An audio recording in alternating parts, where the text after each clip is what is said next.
Yo creo que el 15M ha sido un avance histórico y nos daremos cuenta dentro de unos años hasta qué punto ha removido la política en el Estado español el movimiento 15M.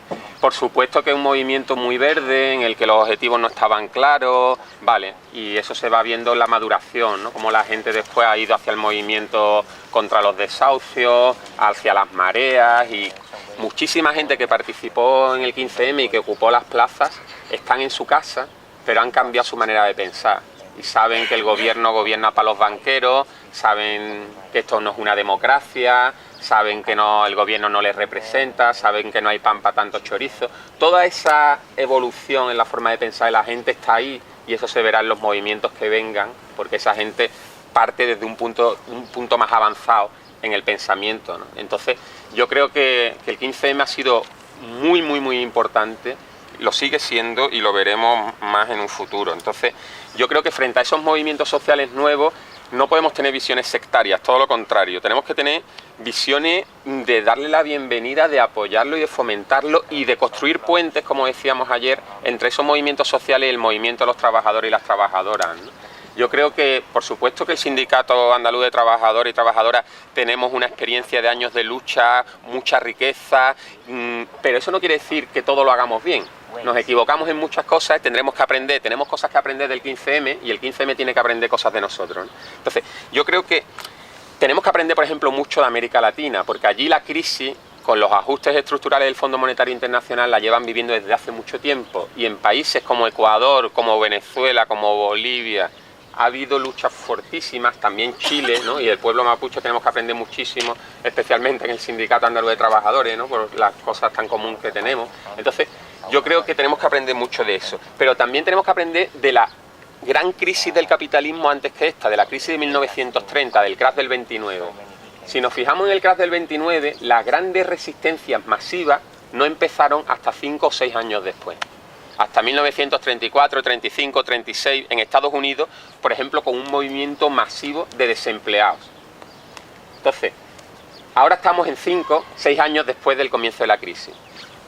Y han pasado muchas cosas, pero posiblemente van a pasar cosas que ni nos imaginamos, porque nadie se imaginaba el 15M antes de que pasase, ¿no?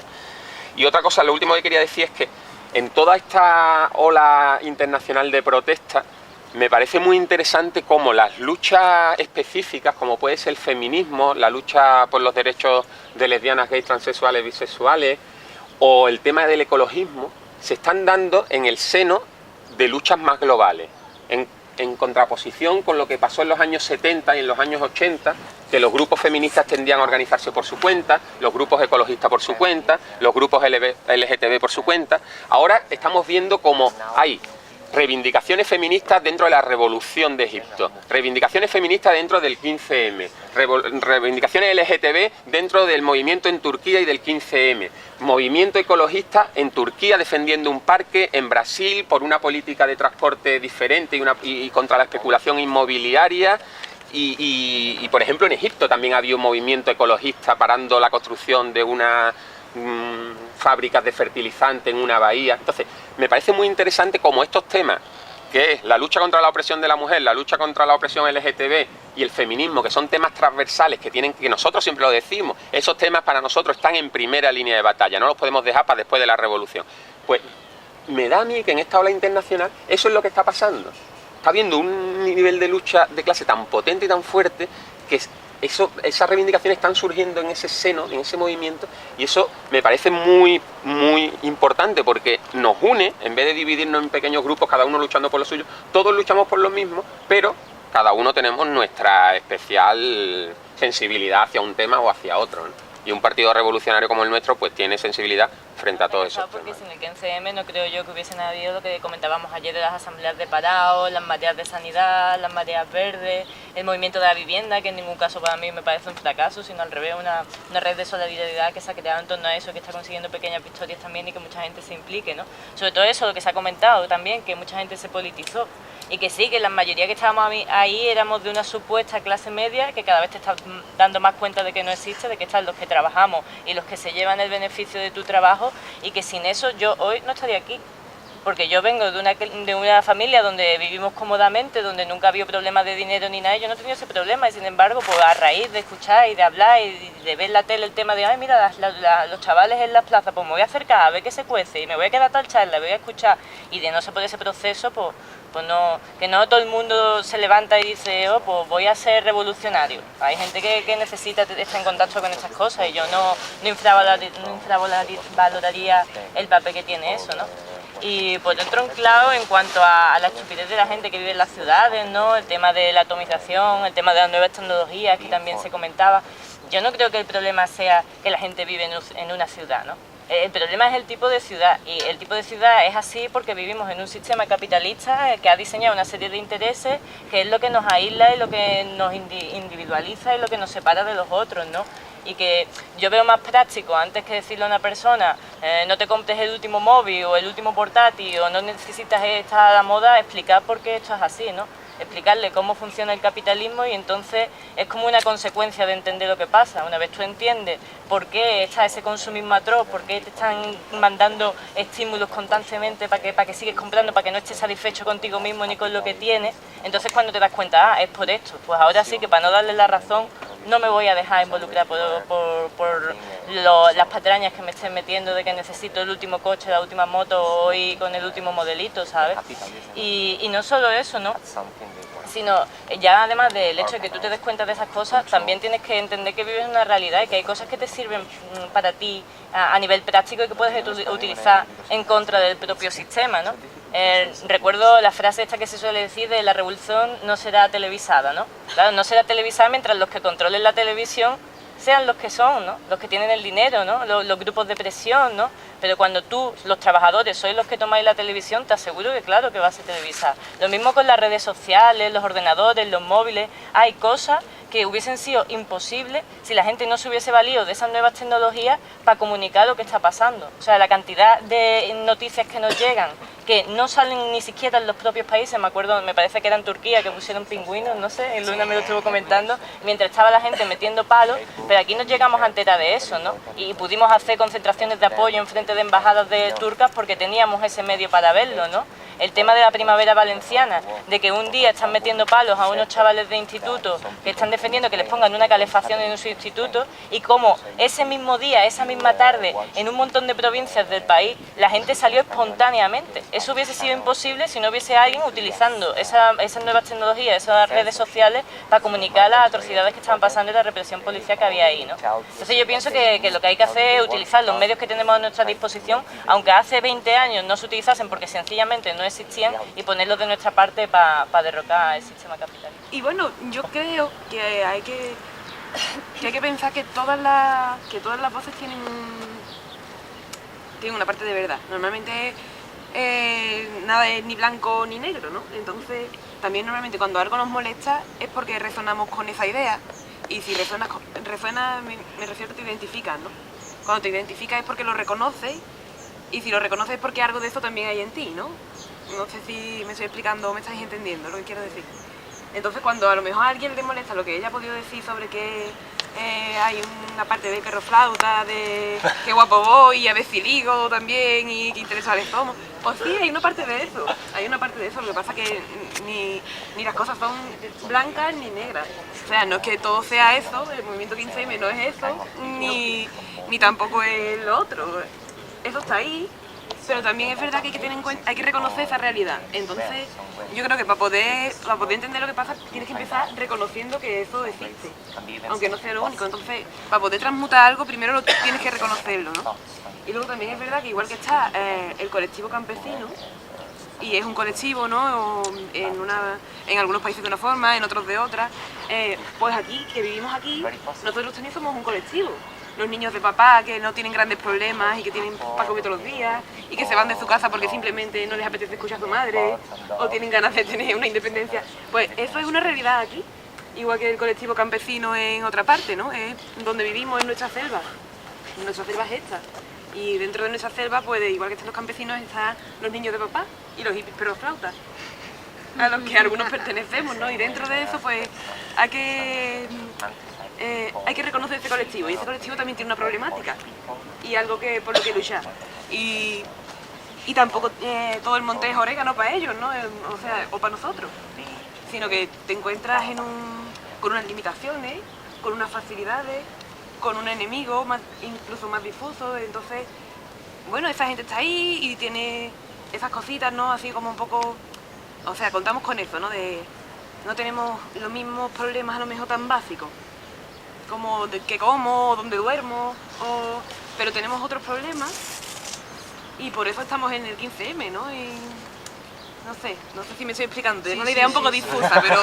No te estás explicando. ¿Sabes? Estás explicando. No sé. Y sobre todo que me parece muy importante a la hora de establecer una comunicación real entre todos los gremios, grupos, colectivos, incluso con los que te resultan más afines, menos afines.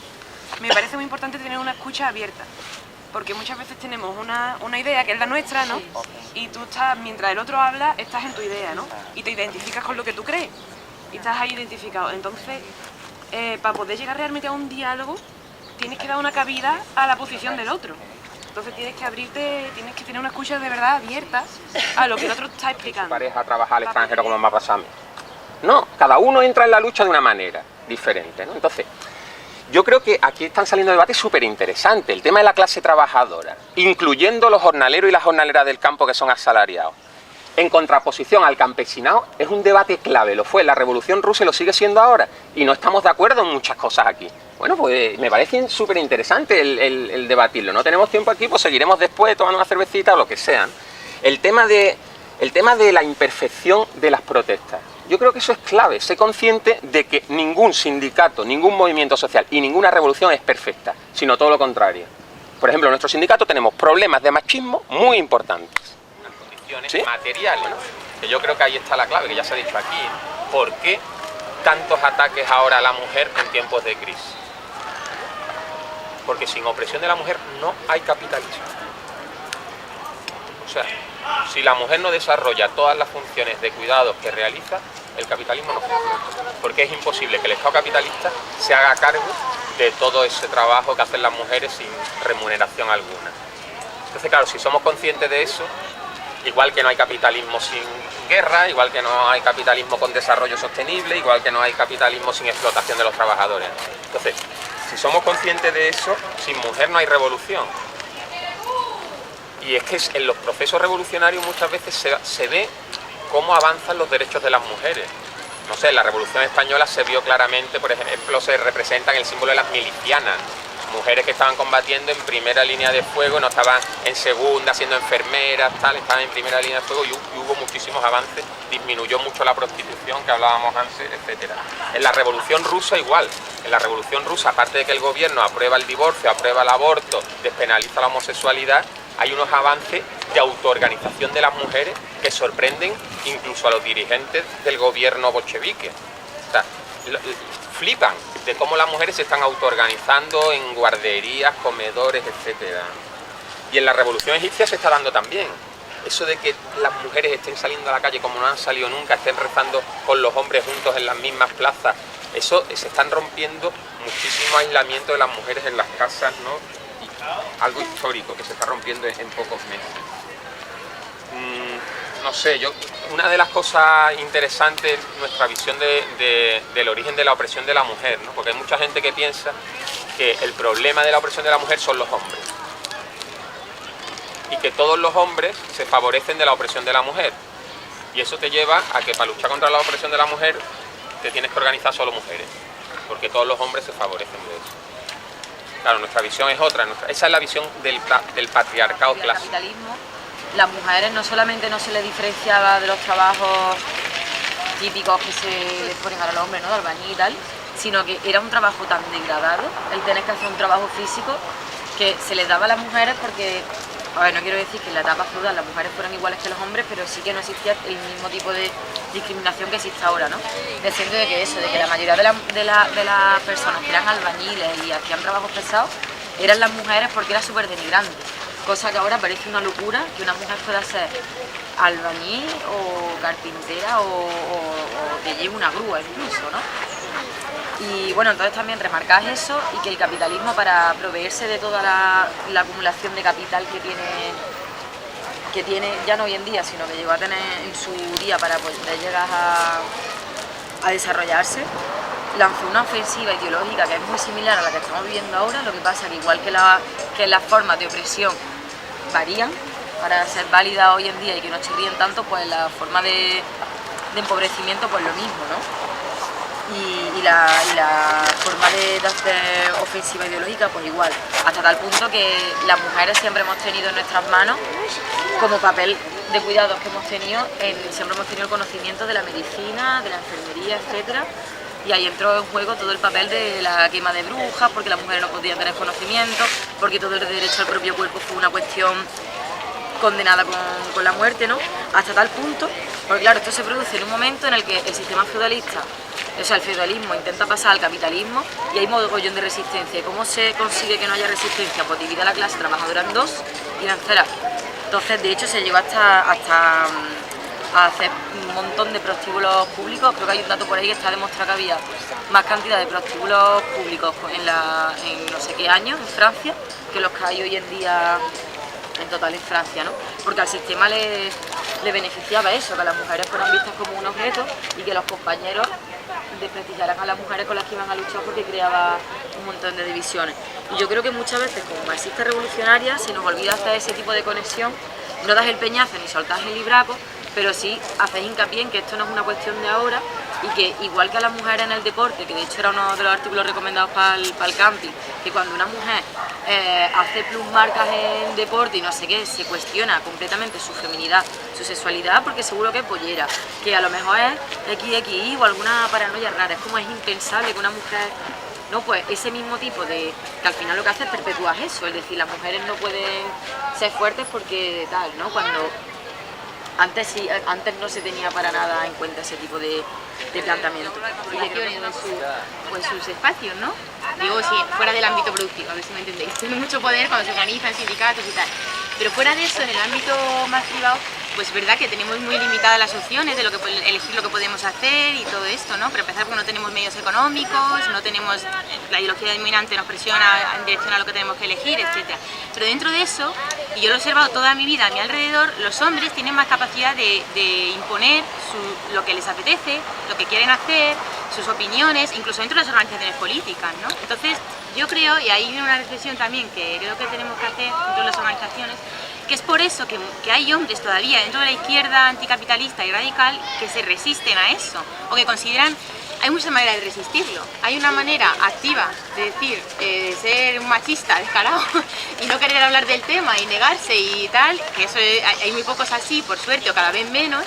Y hay otra manera, hay muchas maneras más sutiles, que es no dándole importancia al tema, no hablando en la charla sobre este tema como si no le importara, no estudiándolo porque este tema no va conmigo, y en definitiva no formándose en esto. Y no formarse en eso muchas veces implica incurrir al final en comportamientos machistas, ¿no? Y no querer cambiar eso también dentro de las propias organizaciones. Yo me pregunto, ¿por qué estos compañeros a veces no quieren, no estoy hablando de lucha, estoy hablando de todas las organizaciones en general, no quieren, que parece que estoy aquí acompañando, sino en general, ¿no? Para que me entendáis, lo de la izquierda, los sindicatos, por supuesto.